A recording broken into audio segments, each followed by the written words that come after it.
तप्त कांचन गौरांगी श्री राधे वृंदावनेश्वरी वृषभानुसुते देवी प्रणमामि श्रीहरिप्रिये। आगच्छ जानकीनाथ जानक्या सह राघव गृहाण मम पूजां च वायुपुत्रादिभिर्युतः। भवानी शंकरौ वन्दे श्रद्धा विश्वासरूपिणौ याभ्यां विना न पश्यन्ति सिद्धा स्वान्तस्थमीश्वरम्। भक्ति भक्त भगवंत गुरु चतुर नाम बपुएक इनके पद वंदन करूं नाशत विघ्न अनेक। वांछा कल्पतरुभ्यश्च कृपा सिंधुभ्य एव च पतितानां पावनेभ्यो वैष्णवेभ्यो नमो नमः।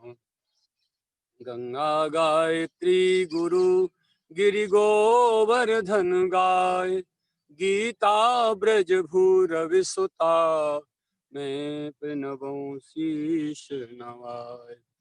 जनक और जननी मेरे लीजय कोटि प्रणाम आय सुआशीष दीजिए मैं करूं प्रभु गुणगान।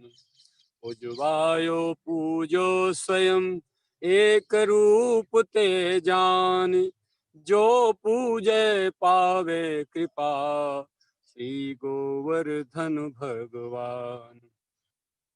गुरुर्ब्रह्मा गुरुर्विष्णु गुरुर्देवो महेश्वरः गुरुः साक्षात् परं ब्रह्म तस्मै श्री गुरवे नमः। वर्णानामर्थसंहानां रसानां छन्दसामपि मङ्गलानां च कर्तारौ वन्दे वाणी विनायकौ। मनहरणी मनमोहिनी श्री राधे सुकुमारी कृपा करो करुणामयी मैं परो तिहारे द्वार। नाम रूप लीला तेरी अरि मैं गाऊं आठों याम। कृष्णदास सदगुरु कृपा पायो श्री ब्रज धाम।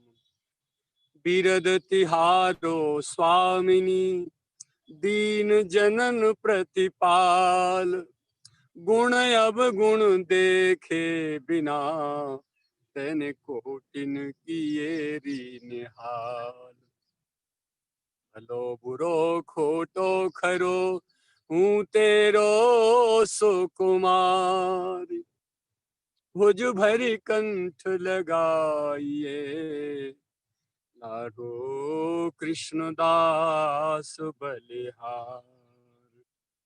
कृष्णदास बलिहार कृष्णदास बलिहार। श्री गिरिराज धरण की जय। समस्त संत वैष्णव समाज की जय। गौ माता की जय। धरती माता की जय। उपमंडल के समस्त तीर्थन की जय। तीर्थाधिपति देवतान की जय। अपने अपने माता पितान की जय। अपने अपने सदगुरु भगवान की जय। ब्रजरज महारानी की जय। ब्रज के वृक्ष तरुलताओं की जय। सब संत भक्त वैष्णव समाज की जय। सदगुरुदेव भगवान की जय। गिरिराज भगवान की जय। जय श्री राधे श्याम। आपकी इस भगवत प्रेम प्राप्ति की परम पावन विशुद्धतम परम निर्मल पवित्रतम यात्रा में हम सदगुरु भगवान और अपने परमाराध्य श्री गिरिराज भगवान राधा गोविंद श्री सीताराम गौरी शंकर श्री हनुमान जी महाराज की कृपा से समस्त वैष्णव संत समाज की अनुकंपा से एक एक कदम, एक एक पग रोजाना आगे बढ़ रहे हैं। पहले जो चीज हमारे मार्ग में विघ्न होती हैं, जो हमारे लक्ष्य को प्राप्त नहीं होने देती, हमारे गंतव्य को हमारे हाथ में नहीं आने देती, या हमको हमारी मंजिल पर नहीं पहुंचने देती, जो ब्रेक लगती हैं, स्पीड ब्रेकर हैं, उनको एक एक करके हम श्रवण करते आ रहे हैं। तो जो दोष है जीवन में, पहले वो दूर होने चाहिए। कोई भी यात्री आता है, कोई भी अपना अतिथि आता है, घर घरों में, गृहस्थियों में, जहाँ भी विवाह शादी होते हैं, अपने नौहरे भी, घर द्वार सब लिपाई पुताई साफ सफाई होती है नहीं होती है? और जहाँ भी पंडाल लगाए जाते हैं या जो धर्मशाला गेस्ट हाउस होते हैं, उनकी सफाई होती है, डेकोरेशन किया जाता है, बहुत अच्छे से सुसज्जित सजाया जाता है। ऐसे ही भगवत प्राप्ति के लिए हमें अपने अंतःकरण को, अपनी बुद्धि को, अपने मन को, अपनी चित्तवृत्ति को, अपने आचरण को, रहनी को, व्यवहार को, आहार को, सबको एक एक करके, स्वभाव को सबको एक एक करके निर्मल करना। तो उस निर्मल यात्रा में, अपनी में, अंतःकरण निर्मल यात्रा में एक एक पग हम रोजाना आगे बढ़ रहे हैं। ये समझ में आ जाए, बस सफाई हो जाए, बस उसके बाद तो साफ सुथरे घर में तो कोई भी आके बैठ जाएगा। और निर्मल मन जन सो मोह पावा, मोह कपट छल छिद्र न भाव। आज छिद्र पे बात करेंगे। दो, हमारी जो साधना, अब तक इतना सब कुछ कर लिया और भजन पूजा पाठ भी करते चले आ रहे हैं, सत्संग कथा कीर्तन भी सुनते आ रहे हैं, पूजा पाठ भी, संत सेवा भी, सब कुछ कर रहे हैं, लेकिन पर्स में 4 पैसे भी इकट्ठे नहीं हो पा रहे हैं। यानी जो हमारी साधना की पूंजी है, वो कौन सी पतली गली से, कौन से सुराख से निकल के बाहर जा रही है, कौन से छिद्र से बाहर निकल के जा रही है, उस छिद्र पे भी हमें बहुत जागरूकता रखनी है। पहले इसको सीमेंटेड कर दिया जाए, अच्छी तरह से ब्लॉक कर दिया जाए, ताकि जो भी उपासनिक सामग्री, जो भी साधना हमारी, जो भी पूंजी हम जिसमें डालें, वो कम से कम उसमें सुरक्षित तो मिले। अमृत रस भरा हमने और नीचे से निकल गया, तो नीचे से निकलने वाला जो सुराग, जो हमें जिसकी पता भी नहीं है, आज उस पर बात करेंगे। ये है संकल्प और कामना। पूज्य बाबा महाराज ने, हमारे सदगुरुदेव भगवान, इन चीजों पर बहुत जोर देते थे, प्रैक्टिकली इन चीजों पर बहुत जोर देते थे। भगवान की आराधना के साथ साथ उन्होंने संतत्व की आराधना, सद्गुणों की आराधना और दुर्गुणों को निष्कासन की आराधना ज्यादा की। आज इन चीजों पर ध्यान नहीं है साधकों का। कोई किसी में अटक जाता है, कोई किसी में अटक जाता है। साधक से मतलब कोई विरक्त साधु से नहीं है। जो भगवत प्राप्ति के लिए जो साधना कर रहा है, भले गृहस्थ में है चाहे विरक्त, तो वो जो चीजें हैं उन पर ध्यान हमारे गुरु परंपरा में विशेष दिया जाता रहा है। उसी क्रम में हम आज बहुत ही गजब की बात बताएं। जैसे चतुर महतारी होती है ना माँ घरों में, जब भैंसें खट्टी ज्यादा हो जाती हैं, दूध गाय ज्यादा देती हैं, इकट्ठा हो जाता है, जमा देती हैं, तो मंथन करती है ना बड़ी रई से। अब तो बिजली वाली रई चल गई, तो खींचती हैं, तो माखन निकाल के बाहर रखती हैं। ऐसे ही हमारे सदगुरुदेव भगवान पूज्य बाबा महाराज ने 10,000 महावाक्यों का संग्रह किया। एक दो नहीं, 10,000 महावाक्य उनके रजिस्टर में पड़े थे। कुछ दस्तावेज कागज मेरे को मिले थे सफाई करने में, इधर अलमारी में पड़े कहीं छिपे हुए जीना के नीचे, जिनका किसी को पता नहीं था। उन 10,000 का फिर मंथन करके उनमें उनमें से फिर उन्होंने 1,000 निकाला, जो समानार्थक थे, जिन वाक्यों का अर्थ लगभग समान जैसा ही होता था। तो उनमें से 1,000 छांटे, उनमें से फिर शतक निकाला, 100। फिर उनका मंथन किया अच्छी तरह से, इनका भी जूस क्या है, इनका भी रस क्या है। फिर दशक निकाला, 10 महावाक्य निकाले, और दशक का मंथन करके फिर उन्होंने केवल 5 में पंचामृत बना के रख दिया, अपने जीवन का पूरा अनुभव। आज वो पंचामृत हम पान करेंगे।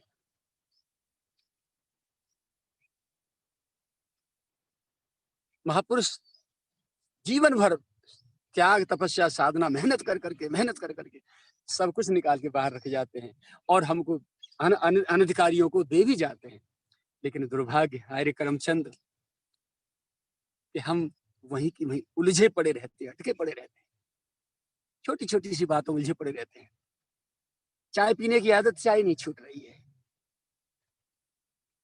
चाय आज मादक है, मादक पदार्थों से मिश्रित होकर तैयार की जा रही है। जिस चीज की आपको हुड़क आए, तलब लगे, समझ लो इसमें कोई मादकता है, कोई नशा है, कोई नशीला पदार्थ है। तो जो विकार हैं हमारे जीवन को, जो पकड़े हुए खींचते हैं मन बुद्धि को, जिसके बिना रहा ना जाए, यानी जिसमें राग है, आसक्ति, मोह है, तो जो हमको पकड़ते, चाहे खाने की सामग्री हो, चाहे कोई व्यक्ति हो, चाहे वस्तु हो, चाहे स्थान हो, चाहे शरीर हो, चाहे शरीर से संबंधित कोई पदार्थ वस्तु हो, कुछ भी सही, यदि हमारे मन को पकड़ता है, उसके मिलने पे प्रसन्नता होती है और छूटने पे दुख होता है, तो समझ लो कि ये नशीला पदार्थ है। चाहे व्यक्ति है, चाहे स्थान है, चाहे कोई भी है, ये हमारा शत्रु है, जो हमें हमारी मंजिल पर जाने से रोक रहा है और खींच रहा है। विशेष सावधानी की आवश्यकता है। ये चिंतनीय विषय है। महापुरुष लिख के दे गए, हमको आदेश करके चले गए, और हमने आपको पढ़ लिया और आपको सुना दिया। हम सुना के छुट्टी पा गए, आप सुन के छुट्टी पा गए, खेल खत्म। कुछ ऐसा नहीं है। हम भी चिंतन मंथन मनन करें और आप भी करें, और जो चीज समझ में ना आए अपने बड़े जनों से, विज्ञ जनों से पूछें। ये बात समझ में नहीं आ रही भाई, जीवन जी रहे हैं, भोजन भी कर रहे हैं, रूखा सूखा, अच्छा बढ़िया से बढ़िया, जैसा प्रभु दे रहे हैं, कपड़े भी पहन रहे हैं, हम भी और आप भी, सब रहने के लिए स्थान भी है, सब ये तो सब है ही है, परमात्मा ने गिफ्टेड किया है, दिया है सबको। आकाश के नीचे कोई नहीं पड़ा है, सबको कुछ न कुछ हौसला दिया है परमात्मा ने। तो इनकी चिंता छोड़ दी जाए, जीवन जीते रहो। हाँ, फॉर्मेलिटी कर रही है, शरीर के जीवन यापन के लिए सारी चीजें जरूरी हैं, इनको मेंटेन करते रहो, लेकिन लगाव के साथ नहीं, आसक्ति के साथ नहीं, राग मोह ममता के साथ नहीं। तो इनके मिलने पर प्रसन्नता भी नहीं होनी चाहिए और छूटने पर दुख भी नहीं होना चाहिए। ये बात तो करी किनारे एक तरफ, चलो इसको प्रारब्ध पे छोड़ दिया जाए, और सुबह से शाम तक जो दिनचर्या आपने जीते रहो, नौकरी, बिजली, फैक्ट्री, जो भी कुछ करना करते रहो, उधर ध्यान नहीं। ये फिजिकली वर्क है, शारीरिक क्रिया है। अब आत्मिक और मानसिक बौद्धिक जो हमारा जो श्रम है, हमें उस पर विशेष ध्यान देना, क्योंकि वही हमारा विकास करेगा। हमारा ड्राइवर है मन, और मन यदि विचलित हो गया, बहक गया, बुद्धि डामाडोल हो गई, जब कमांडर ही फेल हो गया, तो जीवन तो गया काम से। नाव चलाने वाला, नाव जब भर बीच भंवर में जाकर के, बीच मझधार में जाकर उसके हाथ फूल जाए, भैया मेरे बस की बात नहीं, तो निश्चित रूप से नाव को डूबना और यात्रियों की अंतिम सांस। तो जीवन की नैया कर्णधार हैं हमारे सदगुरु भगवान, उनके हाथ पैर न फुला दें हम, वो जैसे कहें वैसे चुपचाप नाव में बैठे रहें उनकी, वो जो कहें वो करते रहें, जब तक पार न हो जाए, अपनी मन बुद्धि न लगाओ। क्योंकि संसार का प्रवाह इतना तेज है विकार वासनाओं का, इसमें जरा भी इधर उधर दृष्टि गई ना, बस दृष्टि जाते तुरंत पकड़े गए, क्योंकि इतना आकर्षक है एक एक पदार्थ इसका, कि जरा भी देर नहीं लगती, तुरंत खींच ले जाता। दृष्टि गई, अरेस्टिंग। तो पंचामृत क्या है, आज उस पर चर्चा करते हैं। अब तक जो जितनी चीजें हमने शुद्ध पवित्र की, आहार, संग, व्यवहार, स्वभाव, वृत्ति, आचरण, रहनी, इनके साथ साथ और भी जो जितने अब तक चर्चाएं हुई हैं, ये सारे सारे शुद्ध और पवित्र हो गए, निर्मल हो गए। ठीक है ना? अब निर्मलता जब चित्त में आ गई, तो अब हमारे बुद्धि, मन, विचार ये सब शुद्ध हो गए। शुद्ध हो गए तो अब हमें शुद्ध सात्विक लोगों की संगति की भूख जागृत होगी, तो सत्संग सुहाएगा। फिर कुसंग अच्छा नहीं लगेगा, और ये गंदे होंगे तो गंदी संगति अच्छी लगेगी हमको, वो सुहाएगी।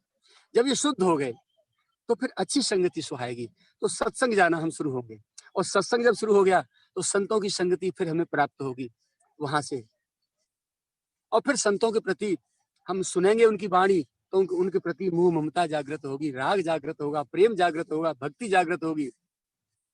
सबसे बड़ा ज्ञान क्या है महाराज जी की परिभाषा में? भगवान और संत में मोह हो जाना, इनमें आसक्ति हो जाना।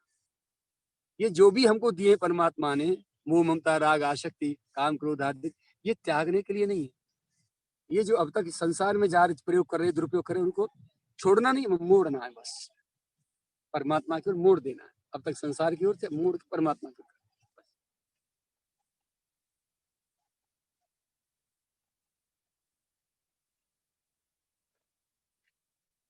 तो ये मोह ममता हमें छोड़ने नहीं है, त्यागने नहीं है।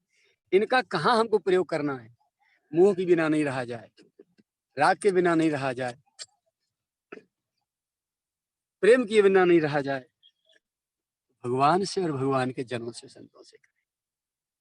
हम रोजाना प्राय वाक्य पे चर्चा करते हैं कि प्रेम भगवान से, मोह ममता आसक्ति राग भगवान से। सबसे बड़ा ज्ञान क्या है? संसार में रहें, संसार का खाएं, संसार का पहने, और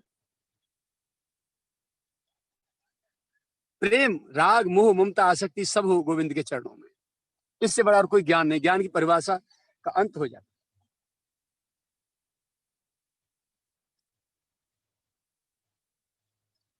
तो ये सारी चीजें हमारी पवित्र हो गई तो संतों की संगति सुहाएगी, फिर सदगुरु की प्राप्ति की भूख जागृत होगी, भगवान से मिलने की भूख जागृत होगी, और जब प्रभु के मिलने की भूख जागृत हो गई तो बस अब काम बन गया।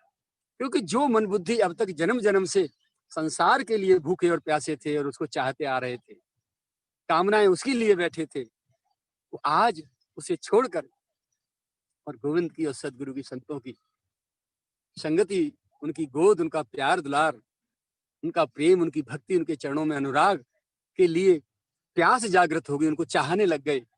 अब ये समझ लो कि करोड़ों जन्मों का तपस्या साधना भजन पूजा पाठ और कृपाएं आशीर्वाद सारे के सारे मानो आज सफल हो गए।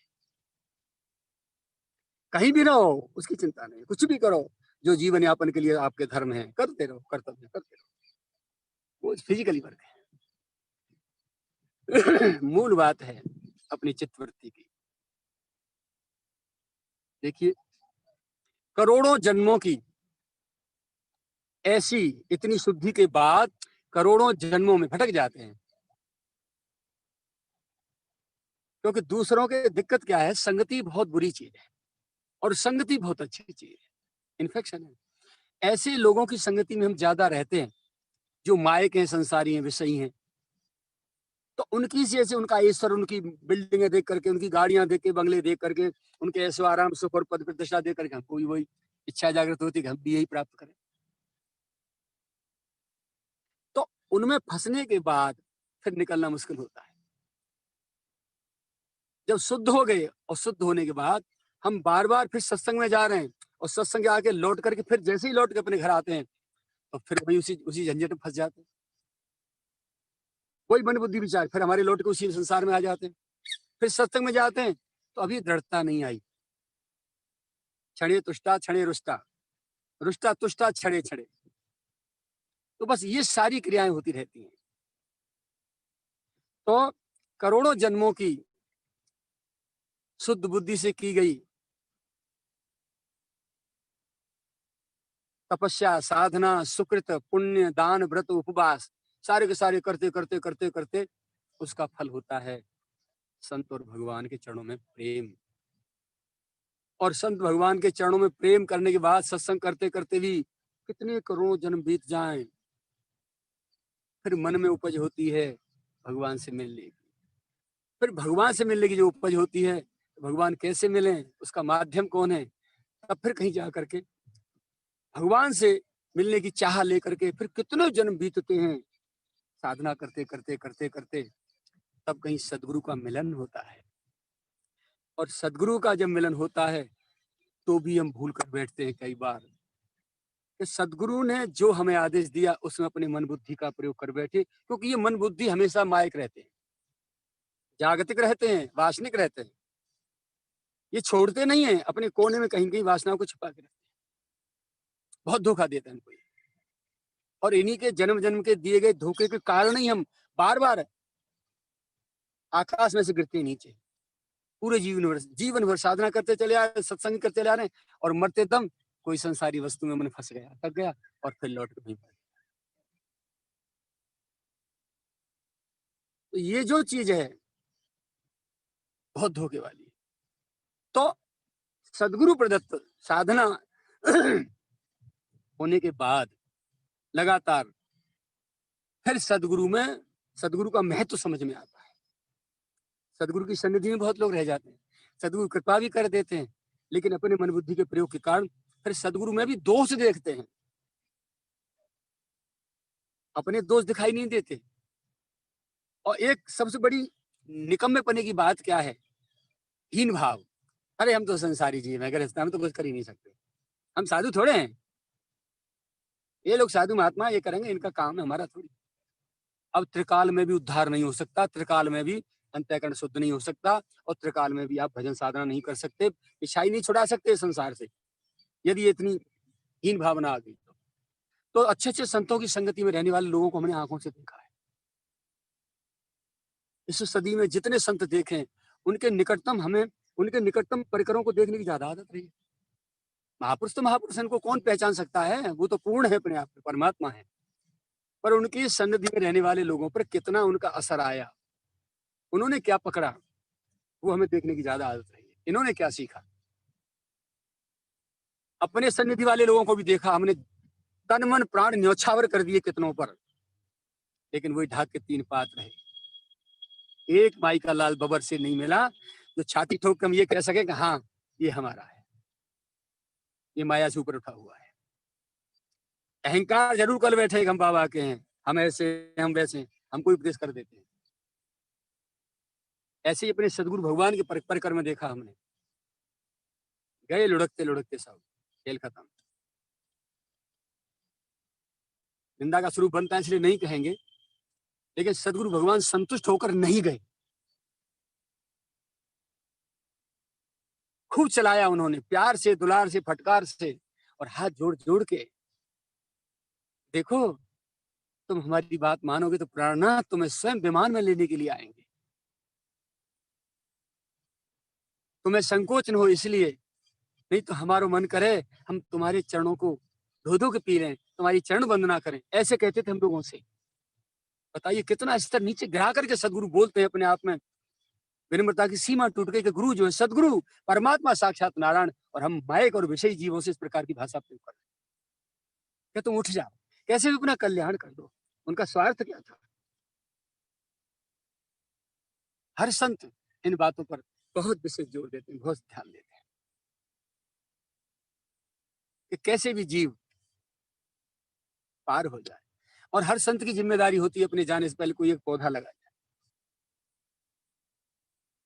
जो संसार को शीतल छाया दे। संसार के जो संसार से ताप से तपे हुए जो प्राणी हैं, विषय वासना से तपे हुए प्राणी हैं, जो भगवान से मिलना चाहते हैं, भगवान को पाना चाहते हैं, साधना करना चाहते हैं, आत्म कल्याण चाहते हैं, कम से कम वो इस वृक्ष की छाया में आकर के इसकी शीतलता से अपना उद्धार कर सकें।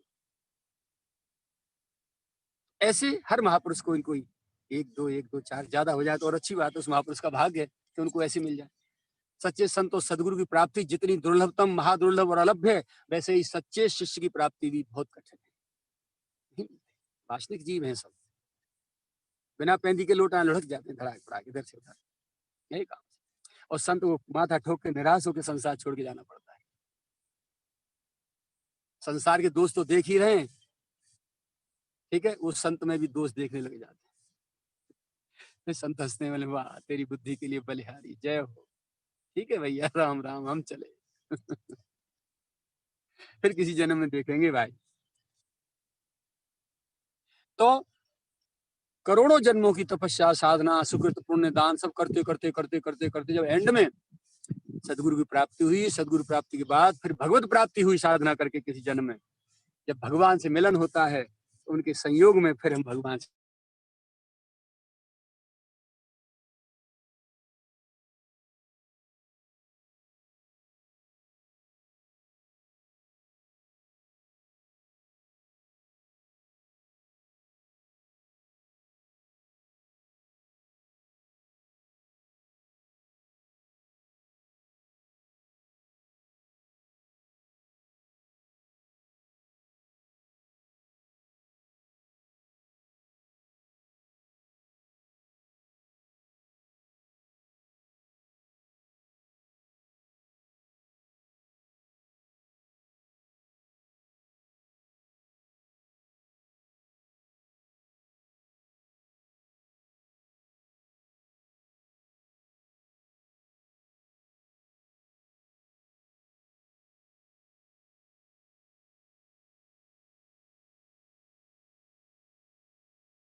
श्री राधे। जी बाबा सुनाई दे रहा है।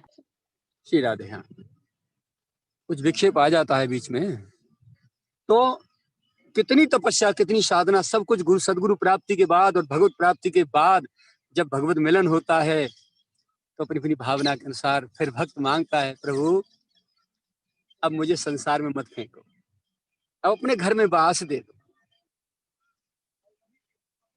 तब भगवान जब रीझते हैं ना, जब रीझते हैं भगवान, तब अपने धाम का वास देते हैं, तब श्री अवध का वास, ब्रज का वास प्राप्त होता है। धाम का वास ऐसे प्राप्त नहीं होता। और कबने जन्म अवध बस जोई, राम परायण सो पर। किसी भी योनि में, किसी भी जन्म में एक बार कोई प्राणी धाम का वास प्राप्त कर जाए तो जन्म जन्म फिर वही वास करेगा। यदि गलत कर्म करेगा तो योनि बदलती रहेगी, सत्कर्म करेगा तो मानव योनि प्राप्त होती रहेगी, लेकिन रहेगा धाम में। एक बार धाम प्राप्त हो जाए बस, एंट्रेंस प्राप्त हो गया, एडमिशन हो गया विद्यालय में, तो फिर क्लास में बैठने को मिलता रहेगा। फेल हो गया तो भी क्लास में उसी में बैठेगा, लेकिन रहेगा विद्यालय में। ऐसे ही एक बार जो बस गया धाम में, ठाकुर जी के चरणों में, उनके घर में घुस गया, तो उसे इतनी कठिनता के बाद हमें तीर्थ धाम के वास की प्राप्ति होती है, भगवत धाम की प्राप्ति होती है, भगवत धाम में जन्म प्राप्त होता है। हम तब ब्रजवासी और अवधवासी बन पाते हैं। इस बात का विशेष ध्यान रखना है। फायदा क्या है? भगवान जब लीला स्मरण करके जाते हैं तो वो जाते कहीं नहीं है, वहीं अपने रूप, चार रूप अपने विलीन कर देते हैं अपने आप। यानी जैसे बीज किसान खेत में बोता है और वो बीज नष्ट होते ही पौधा खड़ा कर देता है, और उस पौधे पे अनेकों असंख्यों बीज आते हैं, यानी असंख्यों बीजों में परिणत हो जाता है, बदल जाता है, अपना आकार ले लेता है। ऐसे ही संत और भगवान जब धराधाम छोड़ते हैं ना, तो अनेकों रूपों में परिवर्तित हो जाते हैं। तो नाम रूप लीला धाम, भगवान अपना नाम छोड़ते हैं, अपनी लीलाएं छोड़ते हैं, मधुर मधुर लीलाएं, अपना धाम छोड़ते हैं, अपना रूप छोड़ते हैं, अपनी माधुरी छोड़ते हैं। नाम रूप लीला धाम, चार रूप में चेंज हो जाते हैं, परिणत हो जाते हैं, बदल जाते हैं। और उनमें से किसी एक में मन लगे जाए, किसी एक में आसक्ति हो जाए, बस भगवत धाम की प्राप्ति, भगवान की प्राप्ति हो जाती है।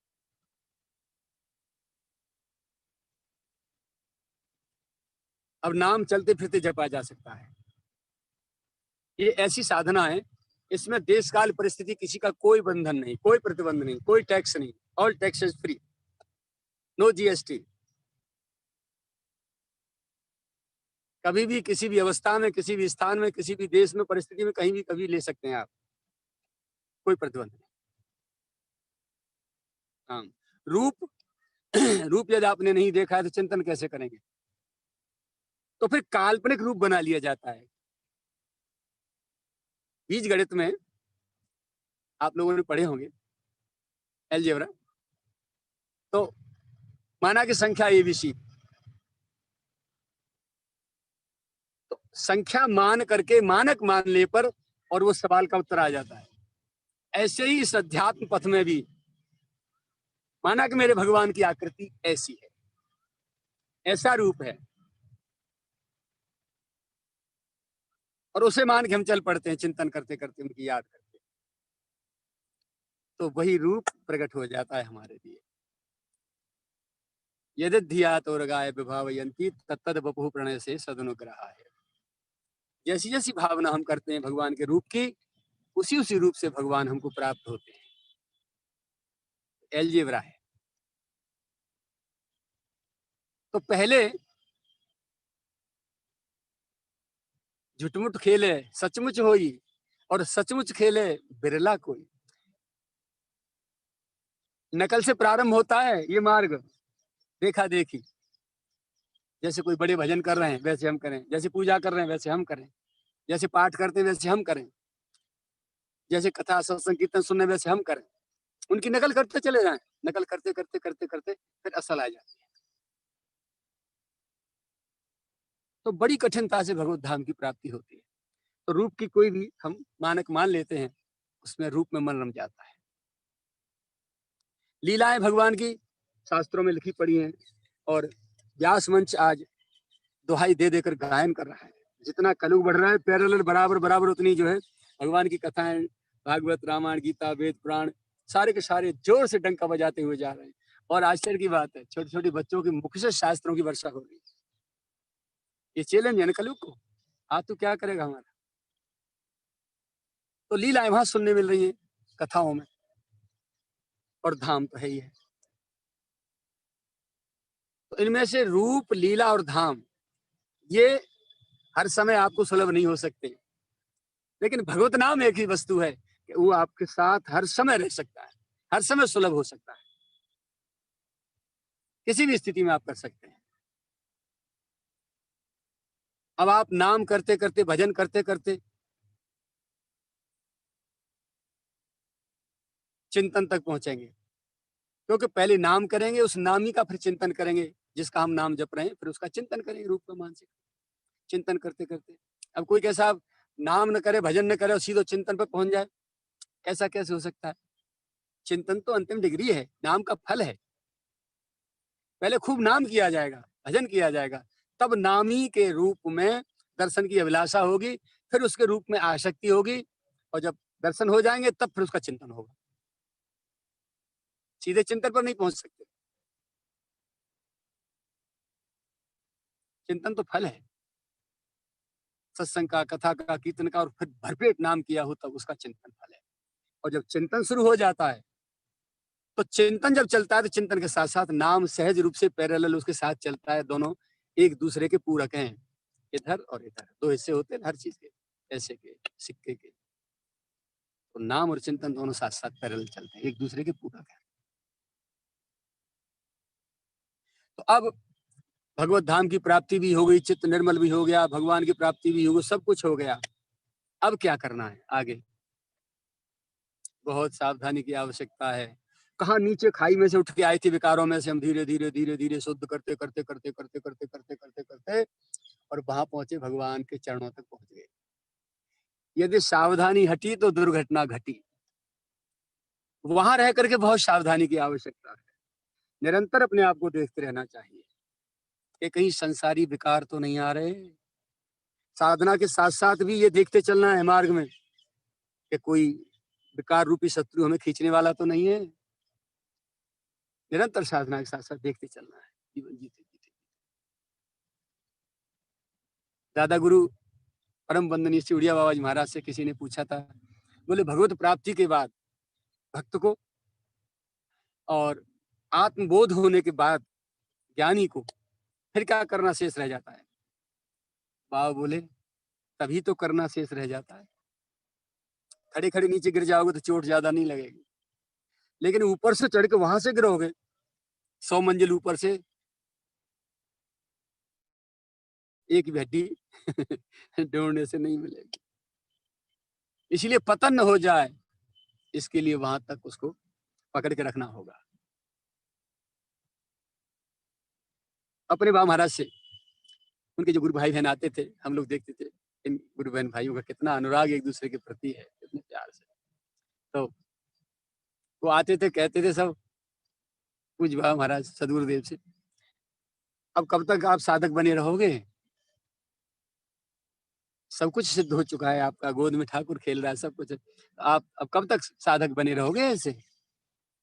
टाइम टू टाइम रात को 2 बजे जगना, अलार्म लगा करके पूरी साधना क्रम से मौन, पूरा एक एक क्षण को व्यस्त रखा था, पूरा उसी क्रम में अंतिम सांस तक पूरी साधना, उसको नहीं छोड़ा। अपने आप को एक बार भी सिद्ध नहीं जताया और साधना से विमुख एक क्षण नहीं जाने दिया।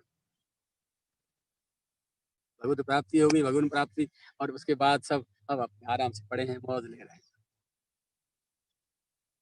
और अब शरीर छूटे और कहीं आसक्ति लग जाएगी संसारी पदार्थ में तो क्या करेंगे, फिर लौट के आ गए वहीं। इसलिए प्राणांत की अंतिम सांस तक बड़ी सावधानी की आवश्यकता होती है। ऐसे ही नहीं है गुरु को पुआ ना है माल पुआ, जो खीर में लपेट के चक खा जाओगे। और इतना सरल भी है कि सदगुरु आज्ञा जैसी हो जाए, आंख बंद करके जीवन के अंतिम क्षण तक वैसे करते चले जाओ। मन बुद्धि को परेशान मत करो, पड़े रहो, आराम करो, हटो। तो इतना सरलतम भी है कि पता भी नहीं चलेगा कब मंजिल तय हो गई। तो कुल मिलाकर के विघ्न, बाधा और परेशानी और कठिनाई तब होती है जब अपने मन बुद्धि का हम प्रयोग करते हैं सदगुरु वाक्य में, आदेश में, शास्त्र वाक्य में। इनसे बचना। जीवन को, अंतःकरण को शुद्ध बना लो, बाकी और काम तो उस मालिक का है, वो अपने आप कर लेगा, सदगुरु कर लेगा अपने आप। तो अब आते हैं लौट के वहां पंचामृत पर। श्रद्धा, सदाचार, साधन, निष्कामता और आत्मीयता, ये 5 जो है पंचामृत महाराज के पंचसूत्रीय निचोड़, रस जूस निकाला महाराज जी ने 10,000 महावाक्यों से। और ये उनके अध्यात्म की एक नींव है। इन 5 चीजों से सब कुछ प्राप्त हो जाता है। अब श्रद्धा क्या है? वेदों में जिस परमात्मा को ब्रह्म कह के निरूपित किया है, वो ब्रह्म ही मेरे लिए मेरे सदगुरु का रूप लेकर आया है।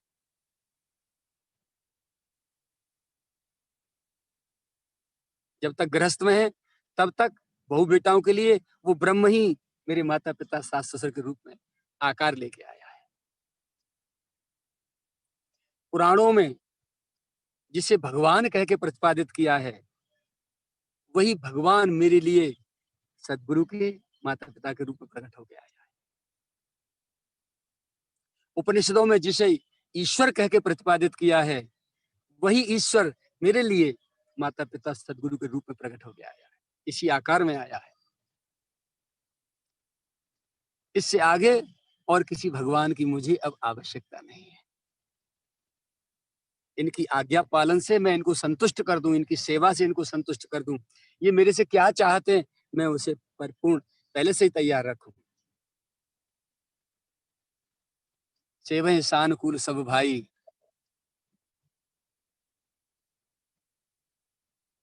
प्रभु मुख कमल बिलोकत रहई, कबहु कृपाल हमई कछु कहई। मुख देखते रहते थे तीनों भैया, भरत जी, लक्ष्मण जी, शत्रुघ्न जी, कि कभी कृपालु हमारे हमसे कुछ कह दें तो हम उस सेवा पहले से तैयार। प्रभु मुख कमल बिलोकत रही, कबहु कृपाल हमई कछु कहई। अपने को मशीन और यंत्र बना के चरणों में समर्पित कर दिया जाए।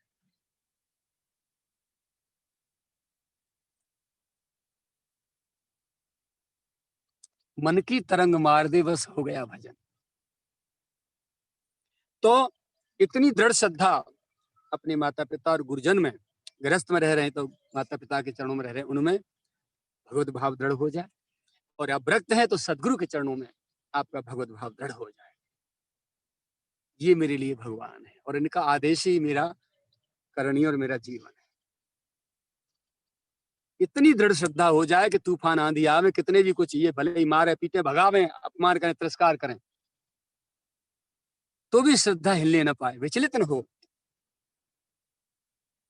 ऐसी श्रद्धा पंचामृत का पहला सूत्र, पहली बूंद, पहला घूंट। अब सदाचार। सदाचार का मतलब सद शब्द है, संत, शास्त्र और ईश्वर, ये तीनों सद हैं, तीनों सत्य हैं। इन्होंने हमारे लिए जो आदेश निर्दिष्ट किए हैं, एक भी विकार रहने जाए और एक भी अच्छाई हमसे दूर न रह जाए, हमारे जीवन में होनी चाहिए। जो अब तक बोलते आ रहे हैं, 8 तारीख से लगातार सुन रहे हो, एक एक चीज शुद्ध की, वो विकार दूर किया, गंदगी दूर की, गंदगी दूर होने के बाद फिर अच्छाइयां भर ली, खाली में सद्गुण भर दिए। ये जीवन माना गया पवित्र, और इस पवित्र जीवन से अब गोविंद की सेवा, पूजा, उपासना, आराधना शुरू हो जाए तो ये हुआ पवित्र तम। तर माने नीचे और तम माने ऊपर। वृक्ष तर माने नीचे, तम माने ऊपर। तो पवित्र तम, जहां पवित्रता की भी इतश्री हो जाती हो, उससे आगे पवित्रता बचती नहीं हो करने के लिए कुछ, वो है पवित्र तम। और वही अंतःकरण अधिकारी है भगवत धाम का, भगवत मिलन का। ऐसा सदाचार, हर इंद्रिय का सदाचार, इंद्रिय का संयम, मन का, बुद्धि का, विचार का, सबका संयम, हर चीज नपी तुली और शास्त्रोक्त, संत आचरित, शास्त्र प्रतिपादित अपने जीवन में पूरा का पूरा एक एक कदम वही विधि से उठाए। ये है पवित्रतम जीवन। मीठी मीठी याद प्यारे की आती रहे, नैना बरसते रहे, जीव नाम जप रही है, आंखें आंसू बरसा रही हैं, हृदय में प्रियतम की मधुर मधुर झांकी का दर्शन, शरीर रोमांचित है और संसार की चले क्या शरीर की भी याद नहीं है।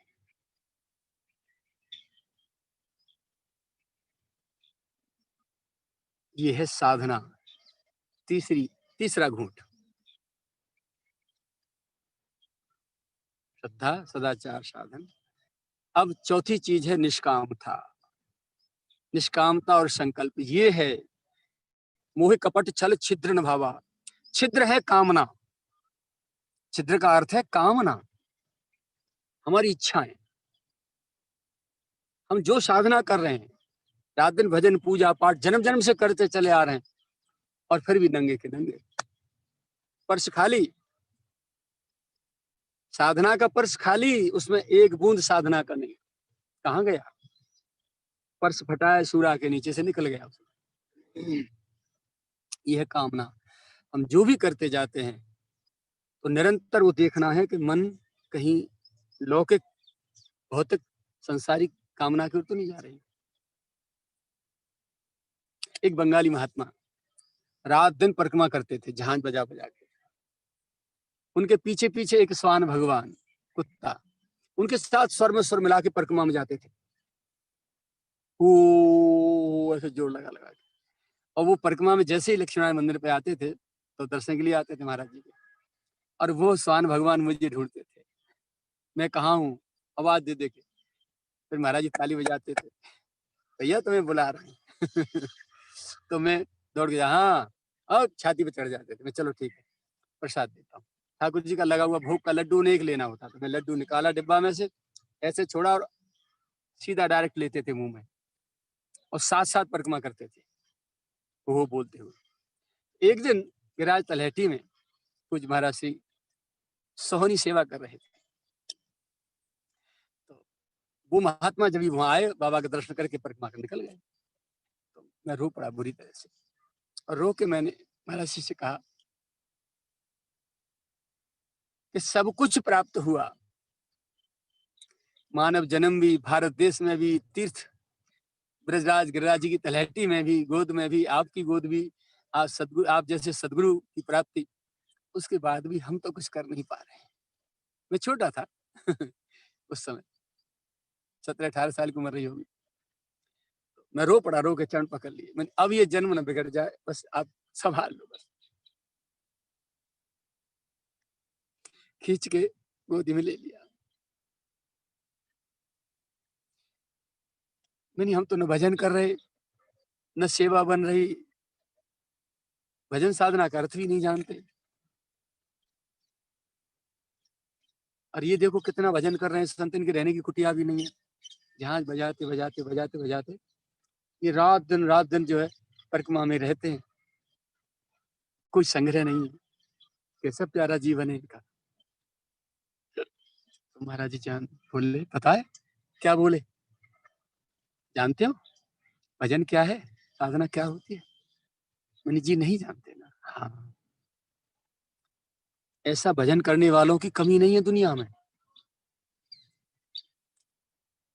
कीमत और मूल्य, इंपॉर्टेंस कमाने की नहीं है, महत्व उसका है कि कौन कितना बचा के रख रहा है। क्या गजब की बात कही। अपनी कमाई में से कौन कितना बचा के रख रहा है और कौन कितना खर्च कर रहा है। बहुत से तो ऐसे है कि अपनी कमाई भी खा जाते हैं, दूसरों को भी जो है कर्ज ले लेके कर्ज कर लेते हैं। और कुछ ऐसे होते हैं कंजूस, मक्खी चूस और मच्छर चूस का, एक तो पैसा भी खर्च नहीं करते। तो बोले यहाँ मक्खी चूस नहीं, मच्छर चूस की आवश्यकता है।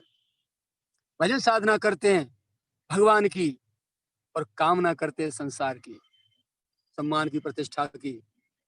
ऐसे भजन से लाभ नहीं मिलता। कामना जो है, भजन भी भगवान का और कामना, इच्छा, चाह, लालसा भी भगवान से मिलन की, तब मानो पूंजी बचेगी। तो मैंने फिर महाराज जी से फिर प्रश्न किया, जिज्ञासा की, बोले ये महात्मा ऐसे कर रहे हैं? तो बोले हाँ, अभी तुम्हें क्या पता इनके भीतर क्या चल रहा है। ये जो रात दिन मजीरा बजाते, झांझ बजाते बजाते, कीर्तन करते करते परिक्रमा में रह रहे हैं, तो महाराज जी ने कहा, बोले हमने हजारों को देखा है ऐसे ही करते करते, 4-4, 6 से 10-10 साल लगातार 3-3 परिक्रमा करते हुए देखा है। और उसके बाद क्या बढ़ा, भौतिकता बढ़ गई बहुत ज्यादा। आश्रम, मठ, मंदिरों, जय जयकार, चारों तरफ भाई है, संसार बढ़ गया। तो बोले जानते हो ये क्या है? हमारी भजन साधना के परिणाम स्वरूप यदि संसार बढ़ गया तो ये प्रमाण पत्र है इस बात का कि हमने जो साधना की थी वो संसारी भौतिक कामना की इच्छा से की। हमारे चित्त में भौतिक कामना रही होगी जो आज प्रकट हो गई और सामने विकराल रूप लेकर के सामने खड़ी हो गई भौतिकता का। भजन के बदले, साधना के बदले, तपस्या के बदले, उपासना के बदले हमारा संसार बढ़ रहा है, तो साधना छिद्र में होके निकल गई, संसार और माया खा गई। महाराज जी कहते हुए, लाला माया बहुत चतुर है, यहाँ से एक अंश भी ले जाने नहीं देती। यहीं धर जा, बना आश्रम, मठ मंदिर बना, ये कर वो कर, भौतिक कार्य कर, यहीं धर, चल खाली एक भाग यहाँ से। तो कोई कोई सदगुरु का लाल ही बच पाता है। ये राखे रघुवीर ते उबरे ते काल में। तो कामना रूपी छिद्र की सावधानी बहुत आवश्यकता है, उसे ब्लॉक करना है। बार बार देखते रहना है मन में कि कामना कोई भौतिक पदार्थ हो। और पहले उठता है संकल्प, उथल पुथल करता है मन, ये हो जाए, ये हो जाए, ऐसा हो जाए, वैसा हो जाए, ऐसा हो जाए, वैसा। ये संकल्पबाजी जो है ना ये बहुत शुरुआत है सामना का, कामना का ये मंत्री है, पेशकार है। ये एप्लीकेशन बाजी होती है संकल्प जो है। जैसे संकल्प उठे दबो, क्योंकि संकल्प जहां से उठता है अंतःकरण से, वहीं पर अंतर्यामी बैठा होता है, वहीं गोविंद विराजमान रहते हैं। जैसे संकल्प उठा के तुरंत पूरी कर देते छुट्टी। वो तो पिछाई छोड़ाना चाहते हैं, मैंने भजन किया, साधना की, ले ले हट पिछाई छोड़ मेरी। जितने भक्त साधना कर रहे होते हैं सृष्टि में, सबकी लिस्ट उनके हाथ में होती है, कलम हाथ में होती है, लेकर के इसने मांग लिया भजन के बदले ये बेटा चल, इसने बेटी, इसने धन, इसने मकान, इसने प्रतिष्ठा, इसने पद सम्मान, देते गए पिछाई छुड़ाते गए, लिस्ट से बाहर नाम काटते गए। जो कुछ नहीं मांगता उसे प्राप्त होते हैं परमात्मा। होई न विषय विराग, भवन बसत वहा चौथपन, हृदय बहुत दुख लाग, हाय हाय जन्म गयो हरि भगत बिन। बालकांड में श्री रामचरित मानस में दोहा नंबर 140 से आगे 152 तक मनु शत्रुपा का पावन चरित्र है। मनु महाराज जिनसे मानव की सृष्टि हुई है, शत्रुपा जी साक्षात ब्रह्मा जी के दोनों भुजाओं से प्रकट हुए थे। मनु जी सीधी बाजू से और शत्रुपा जी बाई बाजू से, उन्हीं से मानव की सृष्टि आगे बढ़ी। उन्हीं के उत्तानपाद प्रियव्रत 2 पुत्र हुए। उत्तानपाद के ध्रुव जी पैदा हुए, उत्तम और ध्रुव दोनों। सुनीति सुरुचि उनकी पत्नियां थी। 3 बेटियां थी, देवहूति, आकुति, प्रसूति।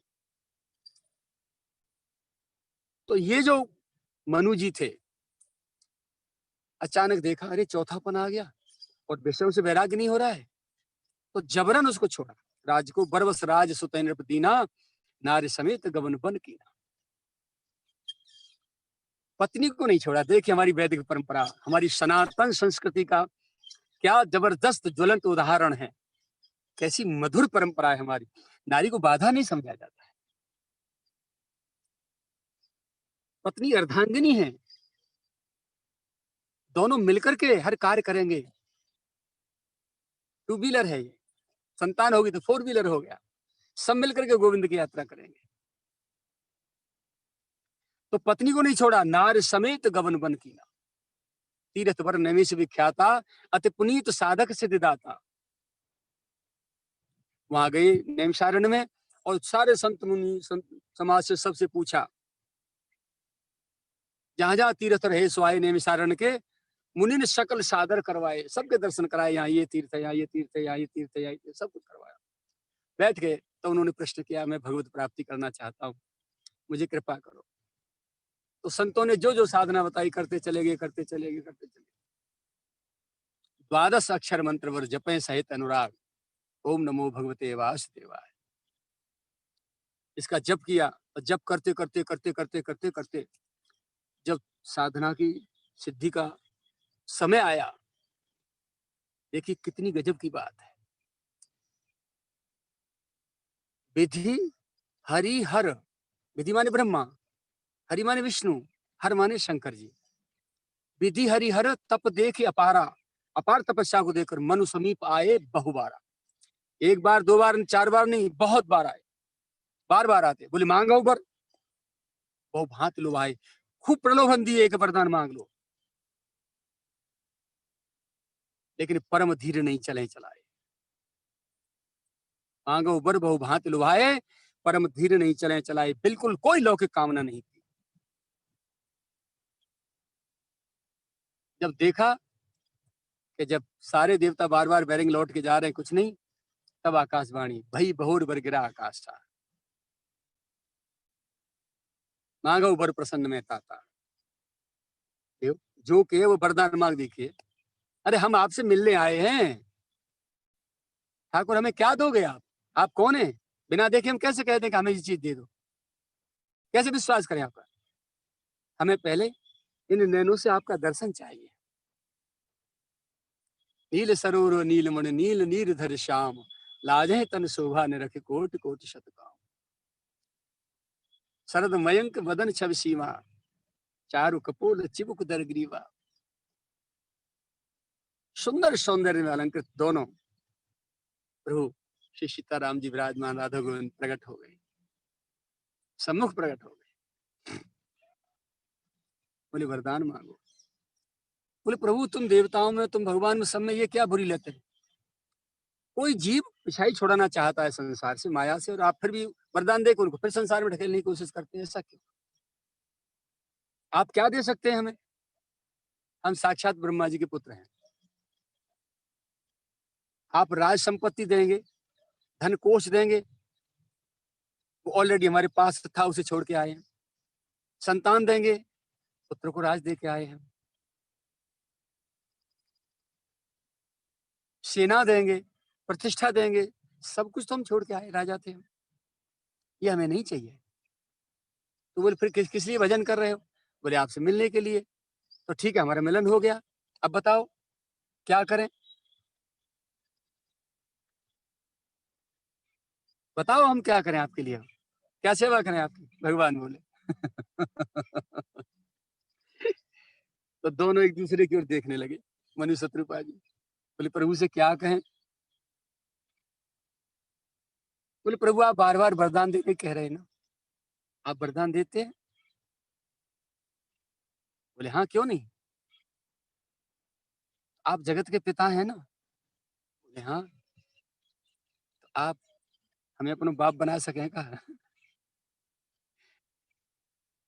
हमारे बाप तो तुम अभी बने बैठे हो, जैसे चाहो वैसे नचाओगे आदेश करके, लेकिन हमें अपनो बाप बना लो ना, तो जाने हम तुम्हें। चाहूं तुम्हें समान सुत, प्रभु सन कवन दुराओ। आपके समान बेटा चाहिए। चाहूं तुम्हें, बड़ी अच्छी विलक्षण वाणी में लोग अर्थ करते हैं विद्वान लोग। चाहूं तुम्हें यानी तुमको चाहता हूं, तुमसे नहीं चाहता।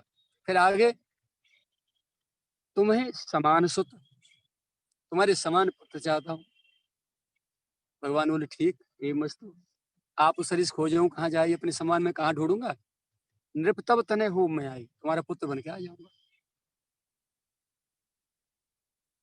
और अपने समान भी लेके साथ आऊंगा। तो भरत राम ही की अनुहारी, सहसा लखन सके नर नारी। वही रूप नक्सिक, वही सौंदर्य, वही सुंदरता, वही रूप रंग, सब वही श्याम वर्ण। तो वहां कितनी गजब की बात है, भगवान प्रलोभन दे रहे हैं, उसके बाद भी कोई भौतिक पदार्थ नहीं मांगा, कामना नहीं। अब बगल में खड़ी थी धर्म पत्नी, उनसे कहा, देखो कितनी चतुराई करते हैं भगवान, जीव को फिसलाने के लिए कितना बार बार टेस्टिंग करते हैं। जब पति से कह दिया कि मैं तुम्हारा पुत्र बनूंगा, ये मस्तु तथास्तु, तो पत्नी से माँ कह देना चाहिए, लेकिन नहीं कहा। उकसा के बोले, देवी मांग बरु जो रुचि तोरे, जो तेरी रुचि हो वरदान मांग ले। मनु जी देखने लगे, ये क्या कर रहे हैं, इनको माँ शब्द प्रयोग करना चाहिए था, देवी शब्द प्रयोग कर रहे हैं। तो देवी जी, शत्रुपा जी ने लिस्ट निकाली, शायद महाराज पे थे कोई बात भूल बन गई है, इन्हें वरदान मांगे, खाली बेटा के रूप में तुम्हारे समान पुत्र चाहूं मैं, तो इन पर भूल बन गई, रही वही कसरे मैं पूरी कर लूं। तुम ब्रह्मण्य जगत जगत स्वामी, बोले हाँ, पूरे संसार का मैं स्वामी हूँ, पिता हूँ। ब्रह्म सकल और अंतर्यामी, आप निर्गुण निराकार भी हैं, ब्रह्म भी हैं, सबके घटघटवासी हैं, बोले हाँ। अस समुझत मन संशय हो, तुम्हारी इस डिग्री और पद को और बड़प्पन को देख करके मेरे मन में शंका होती है, संशय होता है कि महाराज ने जो वरदान मांगा है आप दे पाएंगे कि नहीं दे पाएंगे। जो बाप है वो बेटा क्यों बनेगा। अस समुझत मन संशय होई, परंतु कहा जो प्रभु प्रमाण पुण्य सोई, पर आपने कह भी दिया ये मस्तु, तो विश्वास होता है कि चलो ये प्रमाण है कि आपने वरदान दिया है, तो आप ऐसा करेंगे भी, क्यों आपकी वाणी असत्य नहीं हो सकती। तो मेरा मन डामाडोल हो रहा है, प्रभु आप दे पाएंगे भी कि नहीं दे पाएंगे, आप मेरे पतिदेव को पिता बना पाएंगे कि नहीं बना पाएंगे, ये, लेकिन विश्वास भी होता है कि भाई आपकी वाणी अन्यथा भी नहीं हो सकती। तो बताओ, तो बोले विश्वास पूर्वक मांग लो तुम।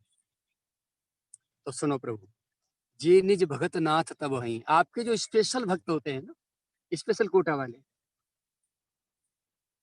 निष्कामी निष्कंचन निस्वार्थी, केवल केवल केवल और केवल आपको चाहने वाले, जो स्पेशलाइज जो भक्त होते हैं आपके स्पेशलिस्ट, बिल्कुल।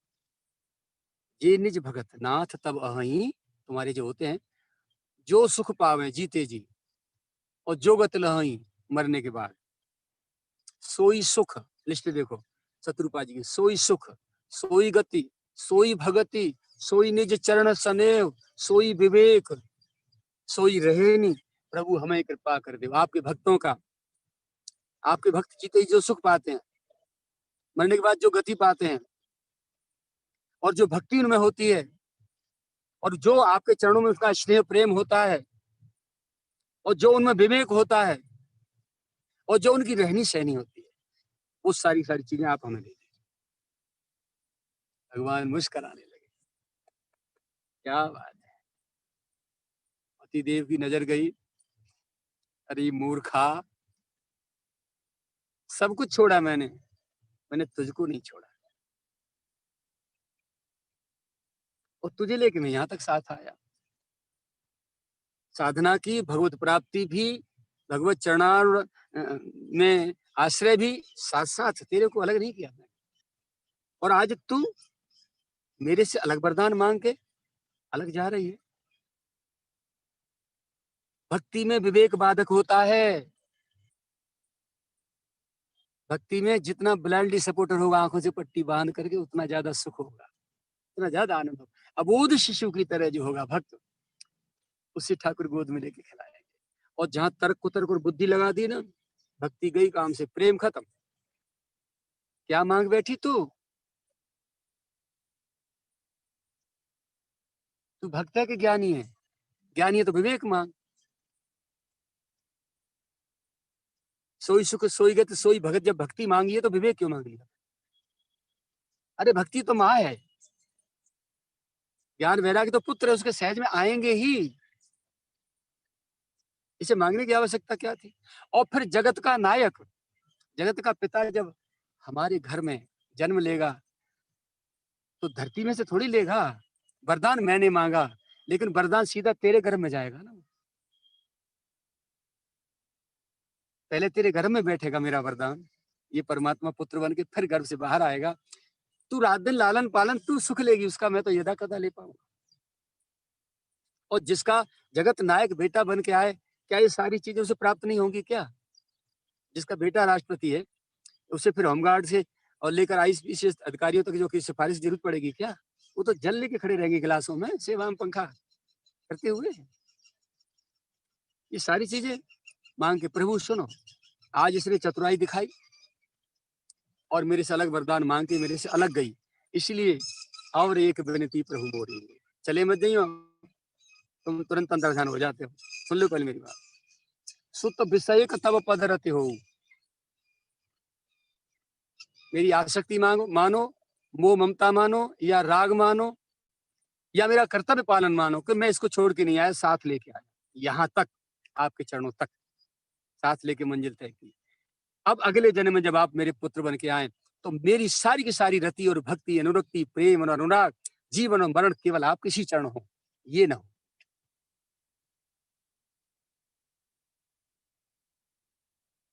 भगवान श्री राम की माँ और विधवा, क्या गजब की बात, चिंतनीय विषय है। परमात्मा जिसके घर में पुत्र बन के बैठा हो, उनकी माताएं विधवा हो जाए, कभी सोचा?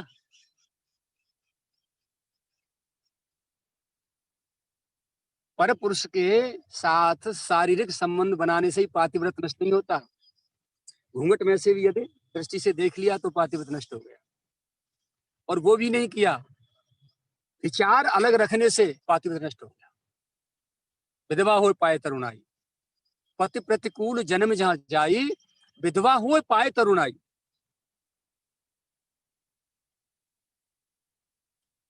पति के विमुख विचार रखने पर भी उसे वैधव्य प्राप्त होता है उस नारी को, ऐसा रामायण में। कामना अति सूक्ष्म वस्तु है, इससे कैसे बचा जाए, इससे निरंतर ध्यान रखेंगे तो ही बच पाएंगे।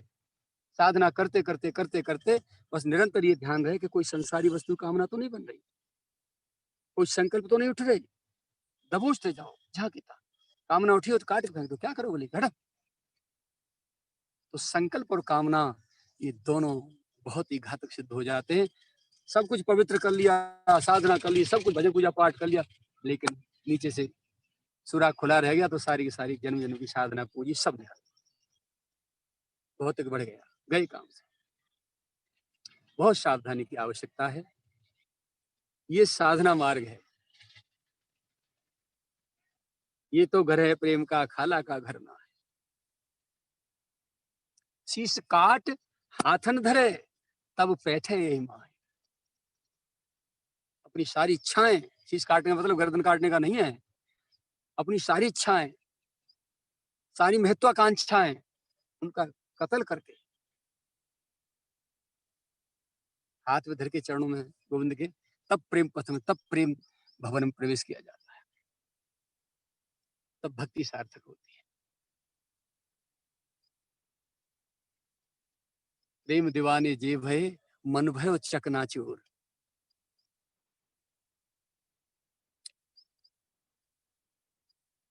नैन छके झूमत फिरे, सहजो देख हजूर।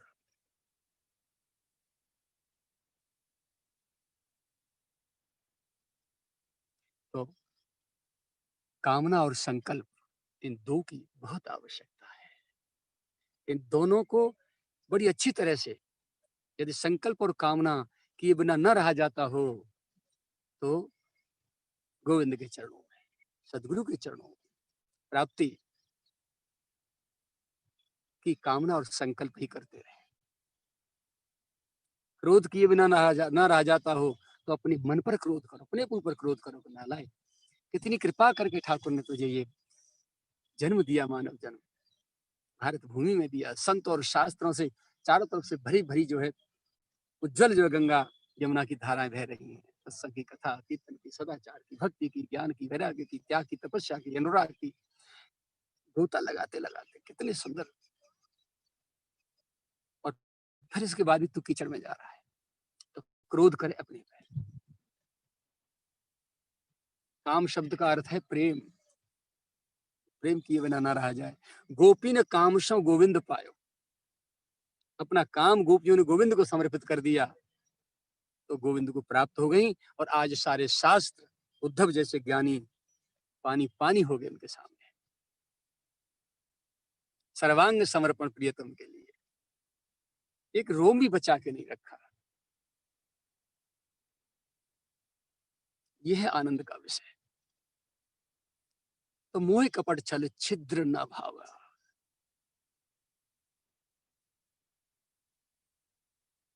आज वाणी को यही विराम देते हैं और कुछ प्रार्थना भी करते हैं आप लोगों से। भजन भले ही कम बन जाए, लेकिन कामना और संकल्प सांसारिक न बने, इसकी सावधानी जरूर बनाए रखना। आप सब हमारे अपने हैं। हम जिस कामना और संकल्प ना रख करके हम जितना आनंद में रहते हैं, जो मस्ती हमारे में रहती है ना, वो मस्ती हम चाहते हैं आप सब लोग अपने घर गृहस्थी में रह के उसका आनंद अनुभव करें। इसलिए हमारी प्रार्थना है, इस जीवन को प्रारंभ पर छोड़ दो, जो ड्यूटी सौंपी उसे करते रहो फिजिकली। और मन और दिल, दिल एक को दो या नेक को दो, पहले ही बोला था। एक में ईश्वर और नेक में संत सदगुरु। दिल एक को दो या नेक को दो, ये प्रसाद नहीं है जो हर एक को दो। दुर्योधन बन जाओ। दुर्योधन ने कहा ना श्री कृष्ण से, पांडवों को तो सुई की नोक के बराबर जगह नहीं। ऐसे ही अंतःकरण में, हृदय में माया को और मायावियों को, विकारों को एक सुई की नोक के बराबर भी हम स्थान नहीं देंगे, कदाप नहीं देंगे। हम दुर्योधन है इस बात में। ये तो दिल दिलवर का है, इस पे तो हृदय का सम्राट तो कोई और है, हम दे चुके। लगन तुमसे लगा बैठे, जो होगा देखा जाएगा। प्रेम से आप सभी को बार बार जय श्री कृष्णा, जय श्री राधे श्याम।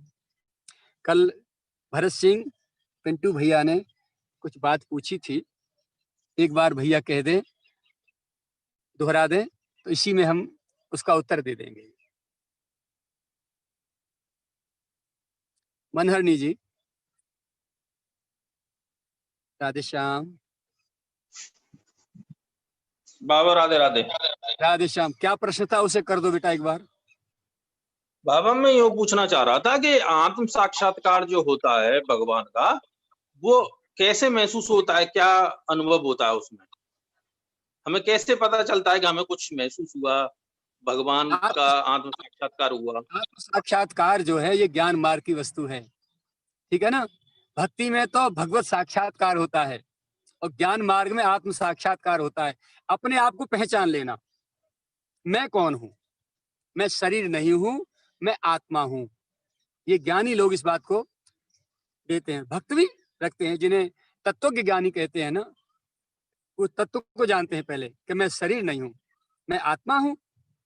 ठीक है, इस बात को पहचान लेना। कोई मान करे, अपमान करे, गाली दे, ठीक है, सुख दुख लाभ हानि संयोग वियोग, ये सब शरीर से संबंधित है। शरीर सो गया, अब उसके ऊपर कोई फूलों की माला डालो या जूतों की माला डालो, गाली दो या उसकी स्तुति करो, उसे पता चलेगा क्या? नहीं चलेगा ना। ठीक है, हम सो गए। जो उसके भीतर बैठा है ना, आत्मा या बुद्धि या दिमाग या मस्तिष्क, कुछ भी नाम दे सकते हैं, वो सो गया। ठीक, वो सो गया तो शरीर से दूर हो गया। तो शरीर से दूर होने वाला जो भीतर एक मालिक बैठा है, जो ड्राइवर बैठा है, मैं वो हूं, मैं शरीर नहीं हूं। ये है आत्म साक्षात्कार। मैं आत्मा हूं और वो आत्मा परमात्मा का ही अंश है, उसी की एक बूंद है, उस कृपा सिंधु की एक बूंद है, बिंदु है। मैं वो हूं। हर हर जीव के भीतर भीतर जो ड्राइवर, जो संचालन कर रहा है, ये सब चैस हैं, चींटा चींटी कीड़ा मकोड़े पशु पक्षी मनुष्य देवता सब। ये बॉडी है, जैसे वाहन की बॉडी होती है, मोटरसाइकिल, स्कूटर, कार और ट्रक और बस, ऐसे ये वाहन, शरीर जो वाहन है, इसके भीतर बैठने वाली जो आत्मा है वो ड्राइवर है।